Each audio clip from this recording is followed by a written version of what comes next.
Hi there, my name is Megan Peterson and I am the Sous and Pastry Chef of Gadabout restaurant in Andersonville, Chicago.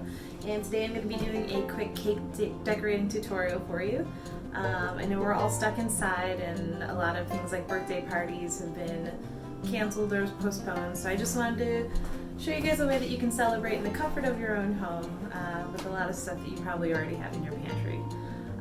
So today I'm doing a funfetti birthday cake for a neighbor of mine for his 22nd birthday. Happy birthday, Tony. So I've got 3 layers of confetti cake ready to go. I've got some vanilla buttercream. We're going to be decorating with some sprinkles. I have a piping bag fitted with a star tip to do a little bit of decorating. And then the tools that I use primarily for decorating are an offset spatula. They have like straight ones as well. But if you don't have that, you can even use a knife. It doesn't have to be perfect. The thing that's going to really help smooth things out and make it look really professional is something like this. So this is a bench scraper. It's a really sturdy one that doesn't really bend a whole lot. I like this one because it has a really sharp corner edge, so when you're going and smoothing out the sides of your cake, it's going to leave a really nice clean edge on the bottom of the cake. If you don't have one of these, or obviously the stores that sell these are probably closed, even a hardware store, you can get something like this. I use these whenever I'm doing really tall cakes, usually things like wedding cakes, just because you want to make sure it gets all the way up the side of the whole cake tier. But these are really cheap. You can find them at any hardware store. I've got a little bit of parchment paper that's going to make things a little bit easier to clean up when we use our sprinkles. And I am using a cake turn or a cake pedestal to decorate our cake. If you don't have one of these, don't worry about it. You can use just a plate that you're decorating on and just kind of turn it as you're icing it. But I just find this is a little bit faster and easier. And then I'm going to be decorating the cake right on the pedestal it's going to be served on. I chilled the cake layers in the freezer for about 45 minutes. That's going to help assembly be a lot faster. The cake is going to be a lot sturdier, and when you go to ice, it's not going to pull a lot of crumb off onto your spatula. So I'm going to go ahead and pop a first layer down and give it a nice press. You want it to really stick to the platter and not move around a whole lot when you are going to ice. Some people like to put a little dollop of icing on the platter. You can do that as well. I kind of find that the top of the cake is tacky enough that it kind of sits and doesn't really move too much. So you want to get a good amount of the icing in between the cake and just kind of spread that as evenly as you can. And again, this doesn't have to be super perfect. It's going to be inside the cake and no one's going to see it. So we're going to do 2 coats of icing. The first one is called a crumb coat. So this one you're not going to have to worry about seeing the cake underneath it or any crumbs being mixed into the icing. Just because we're going to, after we're done icing this, we're going to throw this back in the cooler and just let that first layer of icing set. That way when you go to put on the next layer of icing, it'll be really, really nice and smooth and it's going to hide all of those crumbs. So I'm just kind of taking some on the edge of my spatula and just kind of pressing it into the sides. You want to make sure it gets all the way down to the bottom and all the way up top. Just kind of pressing it in like that. And you don't have to worry about putting on too much icing or too little icing for the crumb coat. A lot of this is going to kind of be scraped off when we're going to smooth it out a little bit.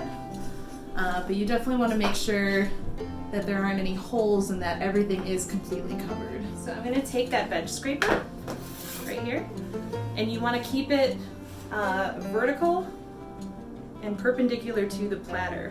And so you want to make sure that this bottom corner is on the bottom corner of the cake, and then you're just going to kind of pull your cake pedestal, and this is going to create nice smooth sides and get rid of the excess frosting. So we're going to go around a couple times, and sometimes it definitely does take a couple go arounds just to get all the excess off. And again, this doesn't have to be perfectly smooth. This is just the first coating of icing.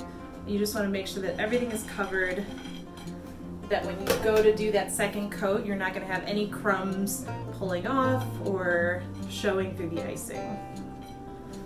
So for all the stuff that's kind of hanging over the top edge, I just take this again and do kind of like at a 45-degree angle over the top and just kind of pull it inwards. And then you can see it just kind of pulls it even with the top of the cake. So we'll do that a couple times just to get rid of all that extra icing. All right, so our crumb coat is done. So we're gonna actually pop this back into the cooler for a couple minutes, let that set, and then I'll come back and do our second coat. And we're back. Just took this out of the freezer for about 10 minutes just to make sure that icing got nice and set. So we're gonna go ahead and do our second coat of the vanilla buttercream. So we get a nice amount in your spatula. And we're just gonna kind of go over everything we iced. I'm gonna make sure it reaches all the way up to the top, all the way down to the bottom.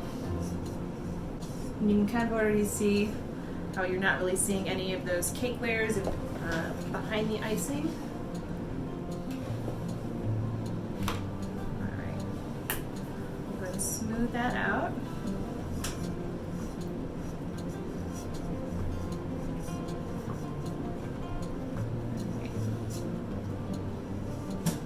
And because we didn't do a crumb coat on the top, you just really want to make sure that you get enough icing to really cover it and to also make it even, just in case there were any little divots on the top of the cake. It'll just make smoothing it out that much easier. Alright, we're going to take our bench scraper again and go around. It's going to pull off any excess icing, and you can just kind of scrape that on the side of your bowl to get the excess off.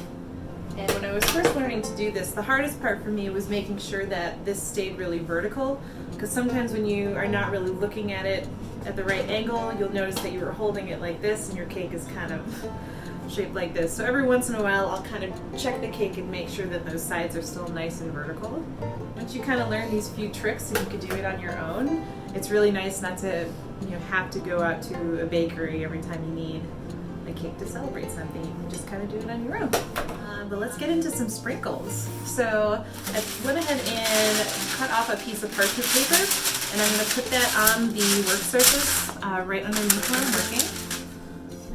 Let's lift this up here. And got our rainbow sprinkles.